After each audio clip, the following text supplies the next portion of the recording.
Publishing research paper without research guide, right या wrong.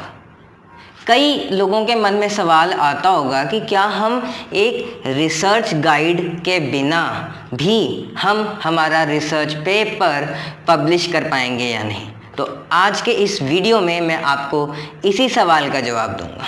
तो हाँ, ये पॉसिबल है कि आप एक रिसर्च गाइड के बिना भी आपका रिसर्च पेपर पब्लिश कर सकते हैं।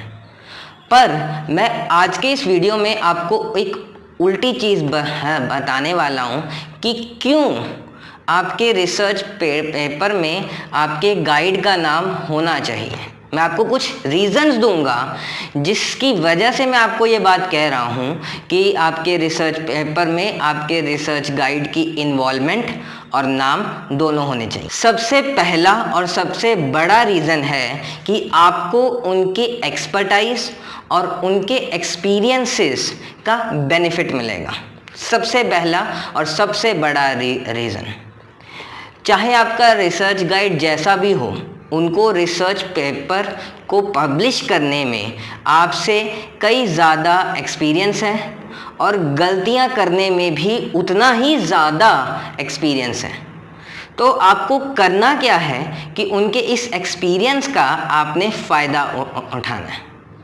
आप आपके रिसर्च पेपर में आपके गाइड का नाम ज़रूर डालें और उसको फाइनलाइज करने से पहले अपने गाइड को बोलें कि वो आपके आर्टिकल को या आपकी मैन्युस्क्रिप्ट को एक बार ज़रूर पढ़ें। इससे क्या होगा कि वो आपको कुछ सजेशंस देंगे इम्प्रूवमेंट के। याद रखिए, चाहे जैसा भी हो, बट वो सजेशंस जो हैं वो उनके एक्सपीरियंस से आ रहे हैं, उनके गलतियां करने के एक्सपीरियंस से। आप लोग तो पीएचडी कर रहे हैं, बट वो लोग पीएचडी कर चुके हैं। पीएचडी के बाद शायद उन्होंने पोस्ट डॉक भी किया होगा और अब जॉब कर रहे हैं, कहीं टीच कर रहे हैं। तो उनका इतने सालों के एक्सपीरियंस के बेसिस पर ही वो आपको इस समय कुछ सजेस्ट कर रहे हैं, कुछ इम्प्रूवमेंट्स। यहाँ पर एक चीज़ क्या हो सकती है कि कुछ केसेस में शायद आपका गाइड आपके आर्टिकल को देखे भी नहीं, वो बोल दे कि आप ऐसे ही भेज दो, देख लिया जाएगा। पर यहाँ पर आपको स्मार्टली काम करना है।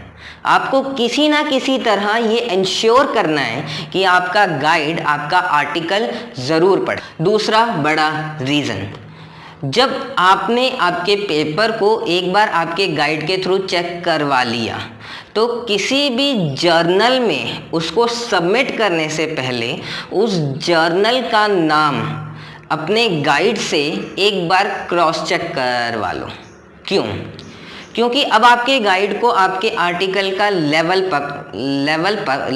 पता है। तो इट्स वेरी पॉसिबल कि शायद वो कोई ऐसा जर्नल आपको सजेस्ट करें जो कि आपके आर्टिकल के लिए बेस्ट हो और आपको जल्द से जल्द उसमें एक्सेप्टेंस भी आ जाए।